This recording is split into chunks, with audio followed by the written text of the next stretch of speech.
أهلا بكم مشاهدينا الكرام، سعيد بلقياكم في هذه النشرة الإخبارية، وهذا أبرز عنوانها: عاجل فك لغز الجريمة البشعة التي راح ضحيتها طالب جامعي. قبل ما ندخلوا في التفاصيل الإخبارية ما تنسوش الإعجاب بالفيديو والاشتراك في القناة باش توصلوا بجديد أخبار المغرب. إليكم التفاصيل.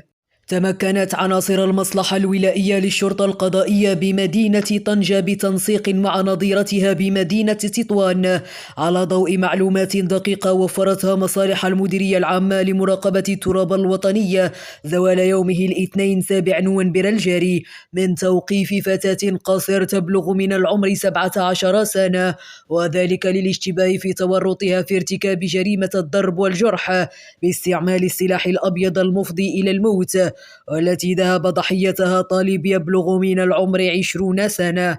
وكانت مصالح الشرطة القضائية بطنجة مدعومة بتقني مسرح الجريمة قد باشرت يوم السبت 5 نوفمبر الجاري إجراءات معاينة جثة الهالكة التي عثر عليها بمنزل يقطنه بمفرده بمدينة طنجة، وهي تحمل عدة طعنات بأطرافه العلوية يشتبه في كونها ناجمة على اعتداء بأداة حادة.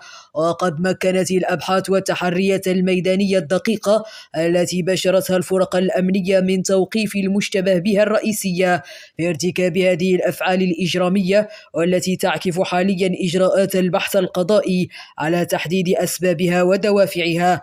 كما مكنت أيضا من توقيف أحد أفراد عائلتها الذي يشتبه في تورطه في عدم التبليغ عن جناية وإتلاف أداة الجريمة وبعض العائدات الإجرامية. وقد تم الاحتفاظ بالمشتبه فيها رهن المراقبة الشرطية لكونها لا زالت قاصر، بينما تم الاحتفاظ بقريبها تحت تدابير الحراسة النظرية رهن إشارة البحث الذي تشرف عليه النيابة العامة المختصة، وذلك لتحديد كافة الظروف والملابسات المحيطة بهذه القضية. شكرا لكم على حسن المتابعة، في أمان الله.